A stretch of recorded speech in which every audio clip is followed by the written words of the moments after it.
देखते रहिए ज्योति TV news. विगत दिनों रामपुर में जो अधिवक्ता के साथ घटना हुई, उसके बाद अधिवक्ता की जान चली गई।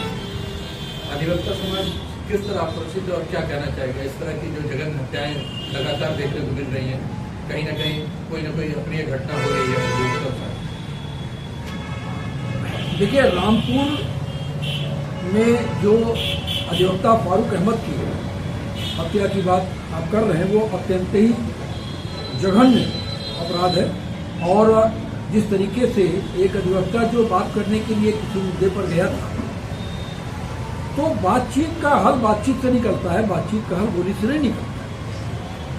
घटना बड़ी सीधी सादी थी। अधिवक्ता की पत्नी गौशिया निशा रामपुर के जिला पंचायत कार्यालय में बाबू है। शायद जैसी सूचना मिल रही है कि कार्यालय आने में उनको थोड़ा सा विलंब हो गया था, जिस पर उनके ओएस असगर अली ने उनके साथ कुछ मिसबिहेव किया, कुछ ऐसा मिसबिहेव किया जिससे उनकी अस्मिता को चोट पहुंची होगी। तो उन्होंने अपने पति जो अधिवक्ता हैं फारूक अहमद साहब को फोन करके बुलाया, और वो निश्चित तौर पर वो महिला अपमानित महसूस कर रही होगी, बातचीत से वो मरमाहत रही होगी, और उसको एक ऐसे सहारे की जरूरत रही होगी जो उसको उस घड़ी सांत्वना दे सके। फारूक साहब अपने किसी साथी को लेकर गए, और यह भी सच है कि वो यह सोचकर तो गए नहीं थे कि वहां मुझे मारपीट करनी है या मुझे वहां पर कोई दंगा फसाद करना है। अगर ऐसी स्थिति होती तो वो पूरा हुजूम लेकर चलते। जैसा कि आप जानते हैं कि अधिवक्ताओं में एकता का एक जबरदस्त भाव होता है, और किसी भी पीड़ित अधिवक्ता के साथ अधिवक्ता समाज पूरी तरह से जुटकर खड़ा होता है। लेकिन ये सिर्फ बातचीत करने और अपनी पत्नी को मानसिक रूप से सांत्वना देने गए थे। और इसी संबंध में जब उनकी असगर अली से बात उसके चैम्बर में हो रही थी, तो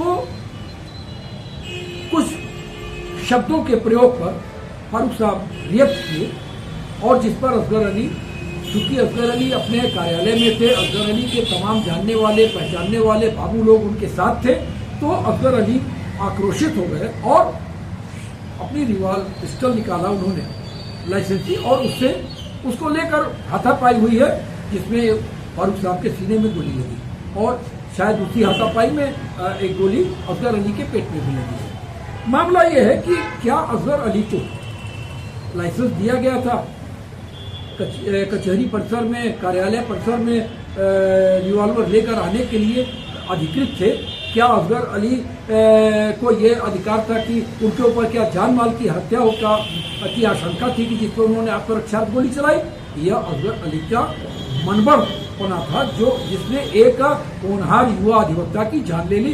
इस हत्याकांड संपूर्ण अधिवक्ता समाज में भयंकर आक्रोश है। आज गोरखपुर सिविल कोर्ट में भी न्यायिक कार्य से विरत रहकर और जिलाधिकारी के माध्यम से माननीय मुख्यमंत्री जी के पास पत्र भेजा गया है, जिसमें इस मामले की गंभीरता से जांच करने, पीड़ित फारूक अहमद साहब के पत्नी को मुआवजा दिलाने, जिससे कि उनके ऊपर उनका बाकी आने वाली जिंदगी उस सुकून से बीत सके, इसके लिए मांग की गई है। और हमारे साथ हमारे साथी प्रदीप जी हैं, आपको बताएंगे कि इसमें किन किन बातों की और मांग की गई जिससे अधिवक्ता प्रोटेक्शन है। देखिए, ये जो भी कृत्य किया गया है बहुत ही जघन्य अपराध है, और असगर अली के द्वारा इस तरह का कृत्य नहीं करना चाहिए। अरे आप बाबू हैं, आपसे कोई बात करेगा, कुछ कहने जाएगा तो आप रिवॉल्वर लेके मार देंगे? ये क्या तरीका है? ऑफिस बेरर हैं आप, और आप ही नहीं रहे होंगे, उस ऑफिस में बहुत से लोग रहे होंगे। इसका मतलब कोई आप किसी भी ऑफिस में न जाए, या जाए तो पूरे हजूम के साथ जाए, अपनी तैयारी के साथ जाए, क्योंकि रिवॉल्वर इसलिए नहीं दी जाती है कि आप कोई बात करें तो उसके ऊपर चला जाए। तो जो कुछ भी हुआ है वह गलत हुआ है, और आए दिन हो रहा है अधिवक्ताओं के साथ। तो इस संबंध में मांग यही है कि अधिवक्ता प्रोटेक्शन एक्ट से सरकार से मांग की गई है कि आप इसको लागू करें, जिससे कि अधिवक्ताओं की जान बच सके, अपनी बात निर्भीकतापूर्वक आपसे कह सकें। और पूरा अधिवक्ता समुदाय और इस समय फारूक अहमद के परिवार के साथ पूरी दृढ़ता के साथ खड़ा है। कहीं न कहीं देखा जाता है कि हमेशा अक्सर अधिवक्ताओं के साथ बदतमीजी होती है, कभी थानों में, कभी कहीं टोल पर। तो क्या कोई एक ऐसा कानून जो कानून की रक्षा कर रहा है, उसके साथ कानून का खिलवाड़ किया जा रहा है? क्या अधिवक्ता इसकी मांग नहीं करते? करते हैं, यही तो डिमांड है हमारी कि हम मजबूती से दिख नहीं रहे हैं अधिवक्ता। मजबूती से दिख रहे हैं, लेकिन सरकार इस पर ध्यान नहीं दे रही। सही बात तो आपका प्रश्न दो खंड में है कि अधिकतर अधिवक्ताओं के साथ ऐसी घटनाएं क्यों हो रही हैं। क्यों? आप जानते हैं अधिवक्ता का पेशा क्या है? न्याय के लिए वो हर कदम दर कदम आगे बढ़ाता है। तो निश्चित है हर वो व्यक्ति, चाहे वो सरकार हो, प्रशासन हो, ठेकेदार हो, बाहुबली हो, वह कहीं न कहीं अधिवक्ता के सत्यवादिता से पीड़ित होता है।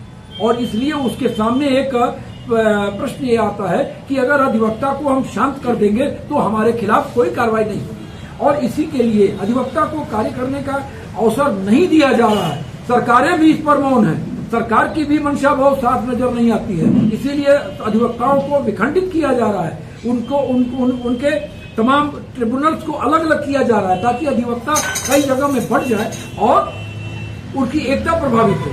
अधिवक्ताओं की मांग है कि आप प्रोटेक्शन एक्ट लागू करें, जिससे अधिवक्ता को कार्य करने की सुगमता हो, लेकिन सरकार इस पर ध्यान नहीं दे रही है। और इसके लिए यह कहना गलत है कि हमारी एकजुटता नहीं प्रदर्शित हो रही है, लेकिन सरकार ने आंख और कान दोनों बंद कर दिए। और ये भी नहीं है, अधिवक्ता से थानों पे या किसी से विवाद का कारण यही है कि हम अस्पष्ट हैं। जैसे न्यायालय में बोलते हैं, वैसे अपनी बात आपसे कहना चाहते हैं और आपको हमारी बात सुनने का मौका ही नहीं है। हमारी बात आपको नागवार लगती है, क्योंकि हमको तो छल कपट करना नहीं है, सही बात करना है। और वह आपको सही सूट नहीं करता है, क्योंकि आपका तरीका गलत है। इसी नाते यह सब